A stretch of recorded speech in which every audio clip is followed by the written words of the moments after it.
Hi everyone, welcome back to my channel NRK family vlogs. అందరూ ఎలా ఉన్నారండి? బాగున్నారా? నేనైతే చాలా చాలా బాగున్నాను. మీ అందరూ కూడా బాగుండాలని మనస్ఫూర్తిగా అయితే కోరుకుంటున్నాను. ఇది వచ్చేసి ఈవినింగ్ వ్లాగ్ అండి. సో ఫ్రైడే ఈవినింగ్ వ్లాగ్ అనమాట. ఇక్కడ నేను ఓట్స్ అయితే నానబెట్టుకున్నాను. నెక్స్ట్ డే బ్రేక్ఫాస్ట్ కోసం అయితే ఇక్కడ నేను ముందు రోజు నైటే ప్రిపేర్ చేసుకుంటున్నాను అనమాట. దానికోసం అయితే ఓట్స్ 1 అవర్ పాటు అయితే నానబెట్టుకున్నాను. ఇంకా ఆలోపు అయితే నేను ఇక్కడ పాపకి రాగి పిండి ప్రిపేర్ చేద్దామని అయితే రాగుల్ని మొలకలు వచ్చిన తర్వాత ఎండబెట్టాను. ఇప్పుడు వాటిని అయితే రోస్ట్ చేసుకోవాలి.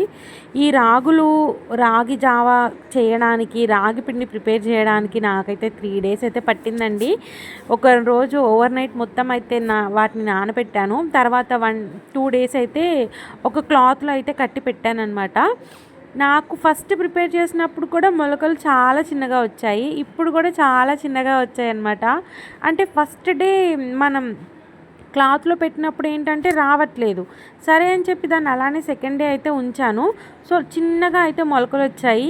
కొంతమందికి చాలా పెద్దగా వస్తాయండి. అసలు నాకు రావట్లేదు, ఎందుకో తెలీదు. నేను చేసే ప్రాసెస్లో తప్పు ఉందో తెలియట్లేదు, లేకపోతే రాగుల్లోనే డిఫరెంట్గా ఏమైనా ఉన్నాయో తెలియట్లేదు అనమాట.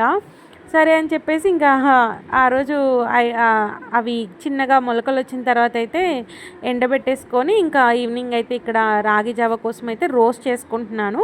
సో రోస్ట్ అవుతుంది అని అంటే మనకి మంచి స్మెల్ అయితే వస్తుందండి. సో అప్పుడు మనకి అవి మంచిగా రోస్ట్ అవుతున్నట్టు అర్థం అనమాట. సో చూసారు కదా నాకు ఎంత చిన్నగా అయితే మొలకలు వచ్చాయో. సో మీలో కనుక ఏదైనా మొలకలు మంచిగా రావడానికి ఏదైనా టిప్ ఉంటే నాకు ఖచ్చితంగా అయితే కామెంట్ సెక్షన్లో అయితే షేర్ చేయండి. ఇంక ఇక్కడ రోస్ట్ అయిపోయిన తర్వాత నా దగ్గర అయితే తాంబూలం ఉందండి. ఇంకా తాంబూలంలో అయితే ఇవన్నీ చక్కగా ఈవెన్గా వేసి కొంచెం చల్లారేదాకా అయితే పక్కనైతే పెట్టేసుకుంటానమాట. ఇంకా తాంబూలంలోనే పిండి అయితే జల్లించుకుంటానండి నేను. బట్ ఈ ఈవినింగ్ అయితే నేను గ్రైండ్ చేయలేదు, ఎందుకంటే పాప పడుకుందనమాట. తను మిక్సీ సౌండ్కి వెంటనే లేచిపోతుంది, అందుకే నేను గ్రైండ్ చేయలేదు. ఇంక ఇక్కడ వచ్చేసి కర్రీ కోసం అయితే ఇక్కడ శనగలు అయితే నానబెట్టుకుంటున్నానండి.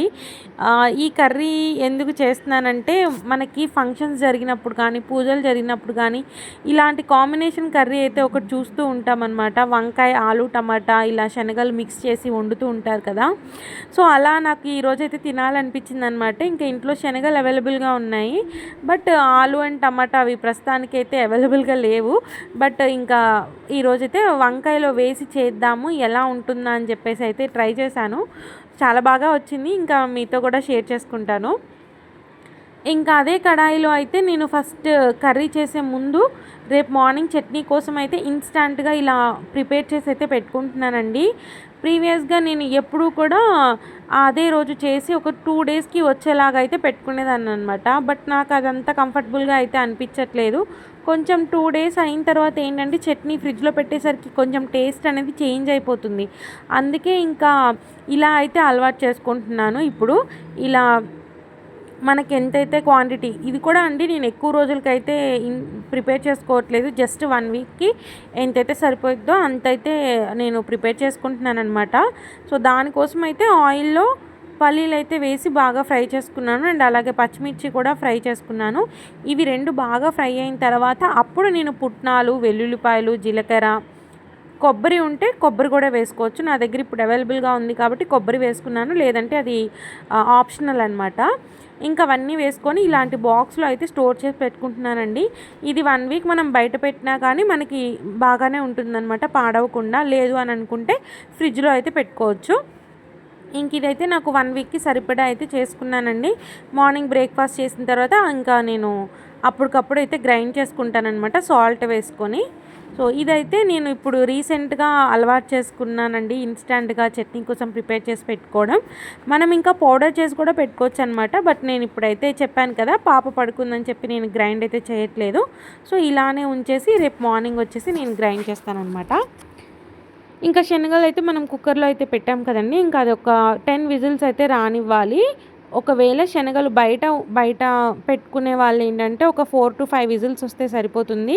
నేను డైరెక్ట్ ఫ్రిడ్జ్లో నుంచి తీసి అయితే కుక్కర్లో అయితే వేసాను. అందుకే నేను ఒక 10 విజిల్స్ అయితే రానిస్తున్నాను అనమాట. అప్పుడైతేనే శనగలు లోపల కూడా మంచిగా అయితే కుక్ అవుతాయి.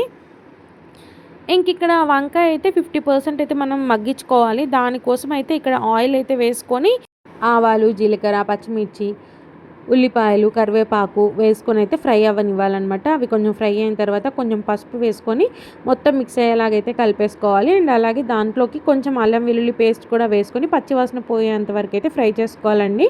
ఇక నేను అల్లం వెల్లుల్లి పేస్ట్ కూడా యాడ్ చేసేసానమాట. సో అల్లం వెల్లుల్లి పేస్ట్ యాడ్ చేయడం వల్ల టేస్ట్ అనేది చాలా బాగుంటుంది. ఇంకిందాక చూసారు కదా, మనకి శనగలు కూడా మంచిగా అయితే కుక్ అయిపోయాయి. వాటినైతే నేను వాటర్ నుంచి అయితే సపరేట్ చేసి పక్కనైతే పెట్టుకున్నానమాట. ఇక్కడ ఆనియన్స్ అవన్నీ మగ్గిపోయిన తర్వాత వంకాయ ముక్కలు అన్నీ కూడా వేసేసుకొని ఒకసారి బాగా అయితే కలిపేసుకోవాలండి. వంకాయలు వేసి ఒకసారి కలిపిన తర్వాత దీంట్లోకి మనం సాల్ట్ కొంచెం అయితే యాడ్ చేసుకుంటే, వంకాయ కర్రీ చేసినప్పుడు ఎప్పుడైనా కానీ ముక్కలు వేసిన వెంటనే అయితే సాల్ట్ అయితే యాడ్ చేయాలన్నమాట. ఇక్కడ సాల్ట్ కూడా యాడ్ చేసేసుకొని ఒకసారి ఇలా బాగా అయితే మిక్స్ చేసేసుకుంటున్నాను. నాకైతే చాలా ఇష్టం అండి వంకాయ కర్రీ. మా ఇంట్లో వాళ్ళు కూడా చాలా ఇష్టంగా తింటారనమాట వంకాయ కర్రీ. మేము వంకాయలు ఎప్పుడు దొరికినా కానీ తెచ్చుకొని వంకాయ కర్రీ అయితే చేసుకుంటాము. ఈ కర్రీ వచ్చేసి రైస్లో కానీ, పూరీలో కానీ, చపాతీలో కానీ చాలా అంటే చాలా బాగుంటుంది. మేము ఒకసారి పూరీలో అయితే ట్రై చేసామండి వంకాయ టమాటా. అసలు చాలా అంటే చాలా బాగుందండి. అందుకే ఎప్పుడైనా రైస్లోకే కాకుండా దీన్ని డిఫరెంట్గా చపాతీలోకి, పూరీలోకి కూడా మేము ఈ కర్రీని చేసుకుంటూ ఉంటామన్నమాట. ఇంకా వంకాయలు అయితే మనం మూత పెట్టుకొని ఒక 2 మినిట్స్ దాకైతే ఉంచేసుకోవాలండి. అప్పుడు మనకి కొంచెం 50% స్టేజ్ వరకు అయితే వస్తుంది. ఇంకా 50% స్టేజ్లో ఉన్నప్పుడు మనం ఇందాక బాయిల్ చేసుకున్న శనగలు కూడా యాడ్ చేసేసుకొని దీన్ని కూడా ఒక 10 మినిట్స్ పాటు లో ఫ్లేమ్లో పెట్టయితే మూత పెట్టేసుకొని ఉంచుకోవాలి. సో అప్పుడు శనగలు కూడా కొంచెం ఆయిల్లో బాగా అయితే కుక్ అయిపోతాయి. ఇప్పుడైతే ఇక్కడ మూత అయితే పెట్టేసుకుంటున్నాను.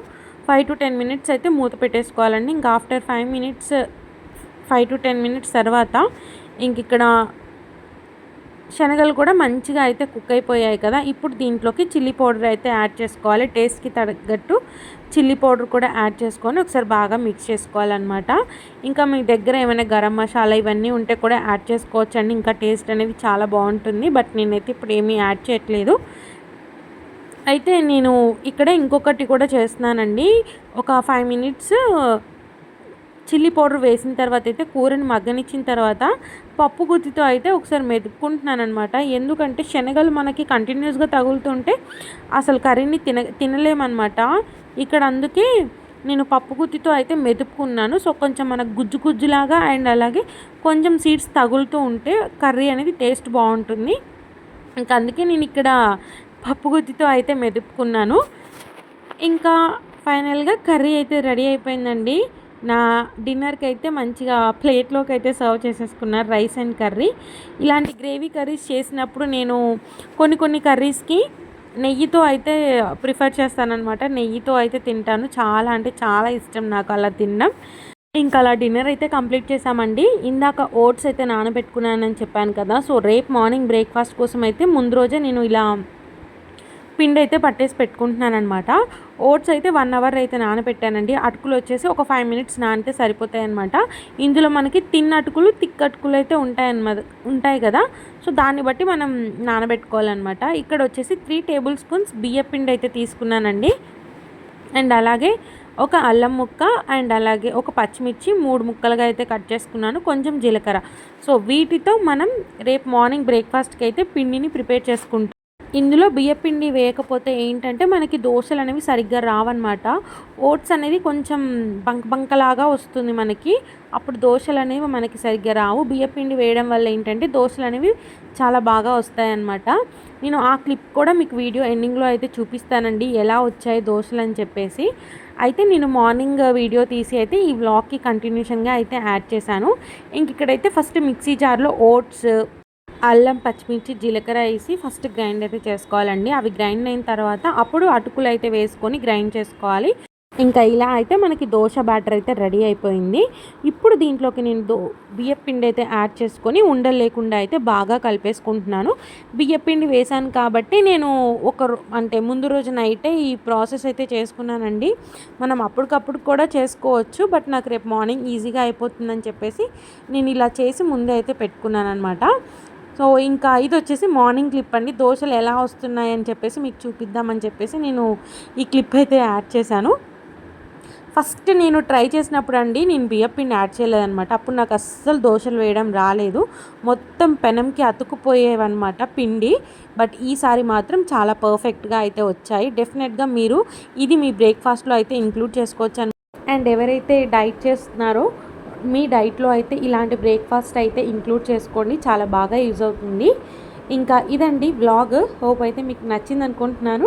నచ్చితే కనుక లైక్, షేర్, కామెంట్ చేయడం మాత్రం మర్చిపోవద్దు. మీలో ఎవరైనా నా ఛానల్ ఫస్ట్ టైం చూసినట్టయితే నా ఛానల్ని సబ్స్క్రైబ్ చేసుకోండి అండ్ కొంచెం సపోర్ట్ చేయండి. Thank you so much for watching this full video అండి. నెక్స్ట్ వీడియోతో అయితే మీ ముందుకు వచ్చేస్తాను. బాయ్ అండి, బాయ్.